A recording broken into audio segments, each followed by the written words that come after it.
వేస్తావా? ఈ సమయం మనము కొద్ది మాటలో దేవుని వాక్యం విందాం. కొన్ని సందర్భాల్లో మనము ఏం చేస్తామంటే నిరాశ నిస్పృహలతో ఉంటాం.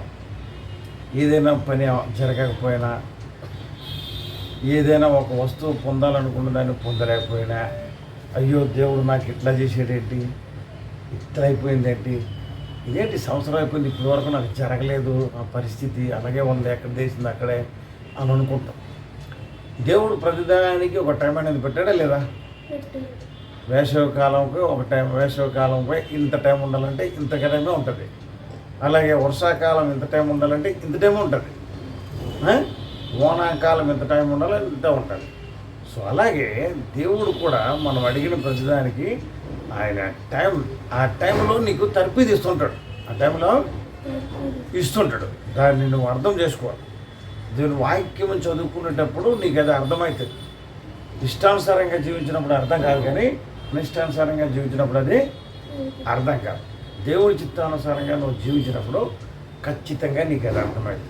ఇప్పుడు చూడండి, మన బైబిల్లో ఒక ఆమె ఉంది, ఒక స్త్రీ ఉంది. ఆమె పాపము, ఆమె రోగము 12 సంవత్సరాలు. ఎన్ని సంవత్సరాలు? 1 సంవత్సరం కాదు, 2 సంవత్సరాలు కాదు. రోగం అంటే సమస్య, రోగం అనే సమస్య. అది రక్తస్రావము అనే రోగ సమస్య. ఆ రోగం సమస్య ఎన్ని సంవత్సరాలు ఉంది? 12 సంవత్సరాలు ఉన్నది పాపం. 12 సంవత్సరాల వరకు నిరుత్సాహపడకంట పాపం పోరాడుతూనే ఉంది. ఈ డాక్టర్ దగ్గరికి వెళ్తుంది, ఆ డాక్టర్ అయిపోతుంది, ఆ ఊరు పోతుంది, ఈ ఊరు పోతుంది, ఈ మందు తింటుంది, ఆ మందు తింటుంది. అయినా సరే ఆ రోగం పోక ఇంకొంచెం చతికిలు పడిపోతుంది, రోగం ఎక్కువ అయిపోతుంది. చూసావా? నిరీక్షణ, ప్రతి దానికి మనం నిరీక్షణ కలిగి జీవించాలి. దేవుడి మీద ఆధారపడేటప్పుడు ఎంత టైం అయినా పర్లేదు, నిరీక్షించాలి. ఆయన ఇస్తాడు. ఎవరైనా మనమే భూలోకంలో ఉన్న తల్లిదండ్రులే ఏదైనా అడిగితే ఖచ్చితంగా ఆ పిల్లలకి ఇవ్వడానికి ట్రై చేస్తారు. ఏదైనా ఇవ్వడానికి ట్రై చేస్తారా? ఇవ్వరా? అలాంటిది పరలోకపు తండ్రి నువ్వు ప్రార్థనాపూర్వకంగా అడుగునేటప్పుడు ఖచ్చితంగా నీకు ఇస్తాడు, ఖచ్చితంగా ఇస్తాడు.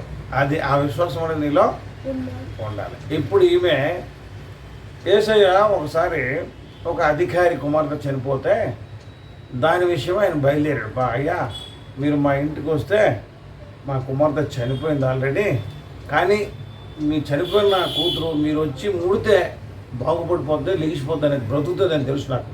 సో అయ్యా మీరు రండి అని అంటే యేసుప్రభు వారు బయలుదేరాడు పాపం వెళ్ళడానికి బయలుదేరుతుంటే ఈ మధ్యలో ఒక ఆమె, ఈ 12 ఏళ్ళ రక్తస్రావం గల స్త్రీ ఉంది కదా, ఈమె ఏం చేసిందంటే యేసయ్య అంటే విన్నది, ఆయన మహిమలు, ఆయన కార్యక్రమాలు, ఆయన దేవుని కుమారుడని విశ్వాసంతోనే ఏం చేసిందంటే ఆయన ఇంతమందిని బాగు చేస్తుంది కదా.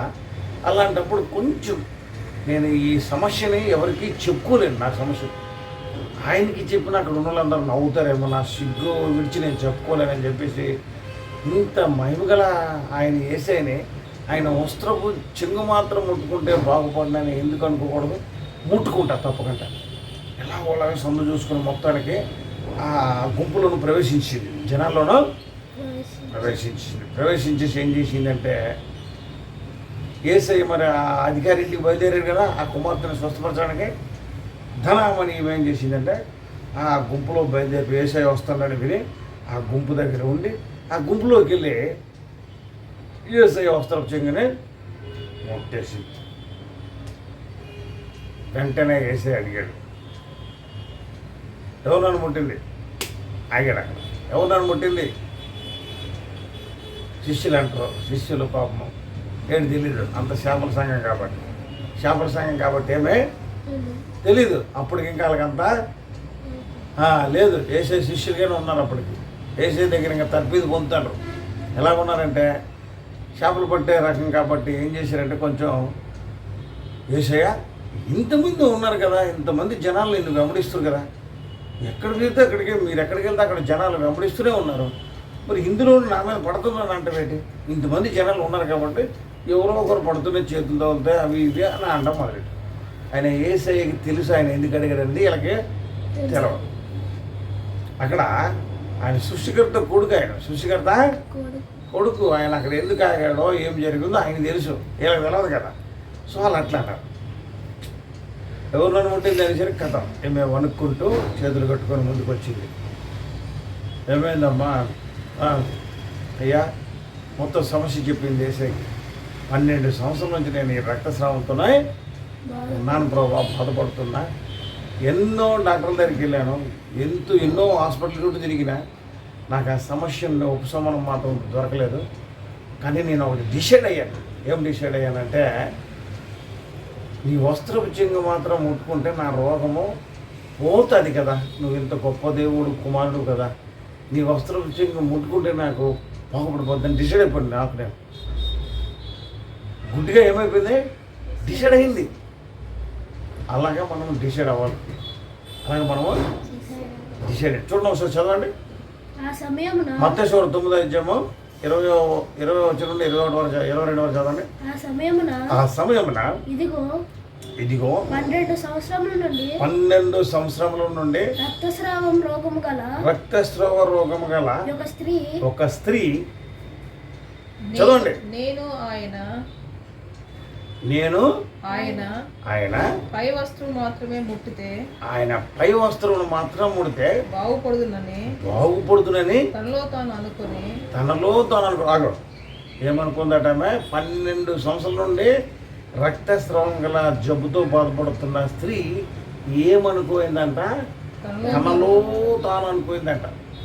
తనలో తాను అనుకోని ఏం డిసైడ్ అయింది? ఆయన వెనుకకు వచ్చి ఆయన వస్త్రపు చెంగును ముట్టాను. చూసావా? ఏమి 12 సంవత్సరాల నుంచి రోగం బాధలో ఉన్న ఆమె ఒకటేసారి డిసైడ్ అయిపోయి ఏం నిర్ణయం తీసుకుంది? ఆయన వస్త్రపు చెంగు మాత్రం ముట్టుకుంటే నేను స్వస్థత పొందుతాను అని డిసైడ్ అయింది.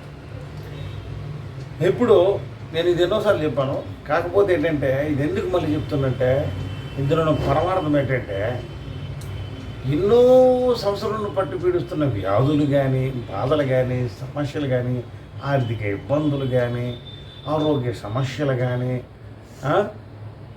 దుష్టశక్తులు వేటాడలో కానీ ఇవన్నీ పోవాలంటే నువ్వు ఫస్ట్ డిసైడ్ అవ్వాలి. ఏమి?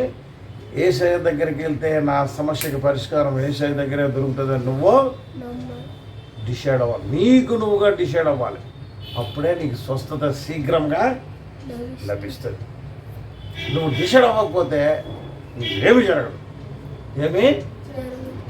నీకు నువ్వుగా డిసైడ్ అవ్వాలి. నా దేవుని దగ్గరికి వెళ్ళిపోతే, నా దేవుని దగ్గరికి ఈ సమస్యను పెడితే ఈ సమస్యకి పరిష్కారం నాకు తక్షణమే దొరుకుతుంది.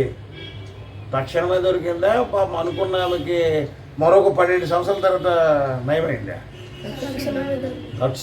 That is God. నేను చెప్పేది అర్థమైందా?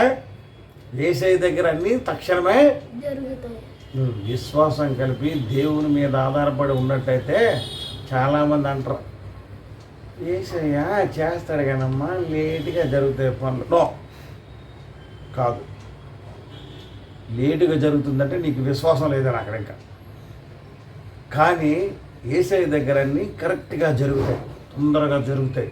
నువ్వేది కోరితే ఆయన నామాన్ని చాటి చెప్పే పనులు నువ్వు ఆయన నామానికి ఘనత కలిగించే ఏ పనులు చేయాలనుకున్నా అది నీకు ఘనత వస్తుంది, దేవునికి మహిమ కలుగుతుంది. అందుకే ఆయన శీఘ్రంగా కార్యాన్ని నెరవేరుస్తుంది. దేవునితో పనులన్నీ శీఘ్రంగానే ఉంటాయి. మనం ఏదనుకున్నా, మనం ఏది అడిగింది దానికి సమాధానం వెంటనే వస్తుంది. ఆ సమాధానానికి అడ్డుకోవడగా సైతానగాడు ఉంటాడు. ఆ సైతానగాడిని మన నుంచి లోపల నుంచి బయటికి పంపించే మార్గం ఎవరు? యేసయ్య. అందుకే మనం ఏంటంటే యేసయ్య మీద ఆధారపడడం అనేది నేర్చుకో. మనుషుల మీద ఆధారపడదు.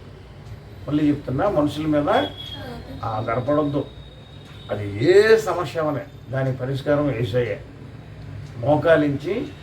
మోకరించి ఈ తలుపు వేసుకొని గడియ పెట్టి ప్రార్థన చేయి.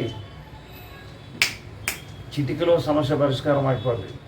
ఇది నా దేవుడైనా యెహోవా తన కుమారుడని యేసే రక్తం ద్వారా మనకు అనుగ్రహించిన గొప్ప భాగ్యం. నమ్మిన వాళ్ళు స్తోత్రం చెప్పండి. అదే అనమాట. సో అందుకని మనం ఏం చేయాలంటే సమస్య పరిష్కారానికి మనం ఎక్కడెక్కడికో తిరుగుతాం. ఆ సమస్య పరిష్కరించాలని ఇంకొక సమస్యలో పడతాం.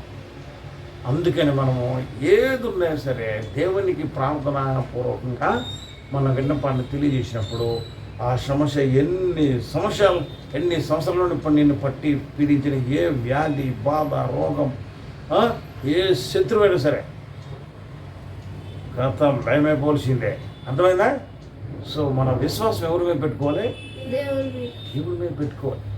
అన్నీ ఇచ్చిన దేవుడిని వదిలేసి నాకేదో కావాలని దేవుడి దగ్గర అడుక్కున్న మనుషుల దగ్గరికి వెళ్ళిపోతే నీకేం వస్తుంది అక్కడ? నీకేం పొందుకుంటావు అక్కడ? పొందుకోలేవు. ఆమె సమస్య చూడండి, పరిష్కారం ఎంత చక్కగా దొరికిందో. ముందు ఏమనుకోని ఎవరు డిసైడ్ అవ్వాలా? మనము డిసైడ్ అవ్వాలా. నువ్వు డిసైడ్ అవ్వాలి. ఏమని? యేసు రక్తమే జయం, యేసు దగ్గర సమస్తము నాకు దొరుకుతుంది అని డిసైడ్. యేసయ్య దగ్గర నాకు దొరకదు అంటే నీకు దొరకదు. నువ్వు ఆయన నమ్మలేదు, ఆయన నేను విశ్వాసం లేదు కాబట్టి నీకు జరగమనే జరగదు. ఒకవేళ జరిగించాలనే దేవుడు కూడా జరిగించడం ఒకసారి. ఎందుకంటే నీ విశ్వాసమే నిన్ను స్వస్థపరుస్తుంది అన్నాడా, లేకపోతే నేనే నీకు అందించేస్తున్నాడా? నువ్వు ఫస్ట్ దేవుడి మీద డిపెండ్ అవ్వడం అనేది అలవాటు చేసుకోవాలి మనలో ప్రతి ఒక్కరు. దేవుడి మీద ఆధారపడి అలవాటు చేసుకునేటప్పుడు నాకు దేవుడే ఆధారం. అందుకే కీర్తనాకారుడైన దావీదు గారు అంటారు, మన పితరుడైన దావీదు, యెహోవా నా కాపరి నాకు లేమి అదే అనమాట. యెహోవా నా కాపరి నాకు లేమి కలుగుదంటే దాని అర్థం ఏంటంటే నా యెహోవా దేవుడు నాకేమి తక్కువ కాదు. ఆయన మీద ఆధారపడినప్పుడు ఆయన పెద్ద పెద్ద కార్యక్రమాలు చేశాడు. చిన్న దేవుడు కోరడా? దేవుడి మీద ఆధారపడినప్పుడు చిన్నది కావాలని ఎప్పుడు కోరడు. ఏం కావాలంటాడు? అది విశ్వాసం. దేవుడి మీద ఆధారపడినప్పుడు చిన్నది ఇది ఉంటే సరిపోతుంది, అది ఉంటే సరిపోతుంది అనుకోడు. అందరికీ మేలు కలిగించే పనుల మీదే దృష్టి పెట్టి దేవుడు నడుతాడు. అదే అనమాట. దావీదు ఇజ్రాయేల్కి రాజు అవ్వడం వల్ల ఎంత మేలు జరిగింది ఇజ్రాయేల్కి. రాజు కల్లుడయ్యాడా లేదా? అలాంటి పెద్ద ఉంటాయి. దేవుణ్ణి ఎంత భయభక్తులు గల వాళ్ళకి ఎలాగుంటాయి? పెద్దవి ఎయిమ్స్ పెట్టుకోవాలా. ఎయిమ్స్ చిన్నది పెట్టుకోవద్దు. దేవుడి దగ్గరికి వచ్చి దేవుని శక్తి తెలియదు అనమాట నీకు. ఇంకా దేవుని శక్తి నీకు తెలియకే నువ్వు చిన్నది సతికిలి పడుతున్నావు. అక్కడే ఉండిపోతున్నావు. ఎందుకు కారణం అంటే నీకు విశ్వాసం లేదు దేవుడి. నీ శక్తి లేని భక్తి వల్ల ఆ సైతాన్గా నిన్ను కొంగదీసేస్తాను. ప్రతి పనిలోనూ ప్రతి విధమైన నీ పొరపాట్ల వల్ల సైతాన్గా నిన్ను అనగదొక్కేస్తాను. అనగా దేవుని వాక్యాన్ని చదవనివ్వకంట, దేవుడిలో నిలబడకంట, దేవుడు అంటే అసహ్యం పుట్టినట్టు నీకు తయారు చేస్తానంటే ఆ దేవుడు అనుకోవాలా? అని సైతాన్గానే. దేవుడు అంటే ఎవరికి ఇష్టం ఉండదు? మనుషులు కాదు, మనుషులు అందరికి ఇష్టమే. ఆ దేవుడు అంటే దేవుడి మీద ఇష్టం లేకుండా చేసింది దేవుడు వాడు చేస్తాడు. కొంచెం ఆడు చూపించిన నేత్రాశ, శరీరాశ, జీవగుణం అనే సైడ్ నువ్వు చూసినావంటే ఖచ్చితంగా వాడిని క్యాచ్ చేసేస్తాడు. ఖచ్చితంగా వాడిని పట్టేస్తాడు. దొరికిందిరా పెట్టాడుకొని టకెక్కన వాళ్ళలో పెట్టి ఇక నిన్ను ఆడుకుంటాడు అన్నమాట. సో అందుకని మనం ఏం చేయాలంటే ఖచ్చితంగా మనము ప్రతి సమస్యకి పరిష్కారం, ప్రతి ఆర్థికపరమైన సమస్యకి పరిష్కారం, అది ఏ దేశానికి సంబంధించిన సమస్య అయినా, రాష్ట్రానికి సంబంధించిన సమస్య అయినా, లేకపోతే నీ పన్నుగా ఉన్న సమస్యలైనను, వ్యక్తిగతంగా ఉన్న సమస్యలైనను, నీ కుటుంబ సమస్యలైనను, ఏ సమస్యలైనా సరే, సరిహద్దుల సమస్యలైనా సరే, నువ్వు దేవుని దగ్గర ప్రార్థన చేసి అడిగి చూడు.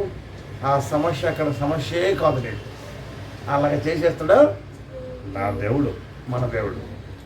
సో అందుకనే అది నువ్వు నమ్మాలి. నమ్మి విశ్వాసంతో నువ్వు ప్రార్థనాపూర్వకంగా మన దేవుడి మీద ఆశ పెట్టుకుని అడగాలి. ఖచ్చితంగా కార్యాన్ని చూస్తాం. సో అందుకని ఆ విశ్వాసం లేకపోతే దేవుడి వల్ల ఏ మేలు పొందుకోలేకుండా ఉన్నామంటే దానికి కారణం అంటే నీలో విశ్వాసం లేదు. అందుకే యేసయ్య కూడా కొన్ని సందర్భాల్లో విశ్వాసం లేని మూర్ఖతరం వాళ్ళారా అన్నాడా లేదా? ఆయనకు కూడా చూశాడు వీళ్ళకి ఎప్పుడు విశ్వాసం వస్తుందిరా నాయన, ఇన్ని చేసిన వీళ్ళు చూస్తూనే ఉంటారు కదా. హృదయం కోల్పోయింది, వీళ్ళకి కొవ్వు పట్టేసింది. సో అలా ఉండకూడదు. మనం దేవుడిని నమ్మినాం, ప్రార్థన చేసినాం, చర్చికి వచ్చినాము, వెళ్ళిపోయాము, ఆమె అనేసి భోజనం చేసామా వెళ్ళిపోయామా అన్నట్టు ఉండకూడదు. దేవుడి మీద వచ్చింది ఎందుకు? దేవుడి మీద అధిక విశ్వాసంతో ఉండాలి. వారం విశ్వాసం ఎంతో ఉండాలి దేవుడి మీద. అప్పుడే దేవుని కార్యాలు నీ జీవితంలో చూస్తావు. నీకు దేవుని కార్యక్రమాల మీద ఆశ లేకుండా జీవిస్తే నువ్వు లోకానుసారంగా జీవించిన వ్యక్తి అయితే లోకంలో ఏముంది? లోకంలో ఏముంది? ఇక్కడ నువ్వు దేవునితో ఉండేటప్పుడు అక్కడ కూడా నీకు మేలు జరుగుతుంది.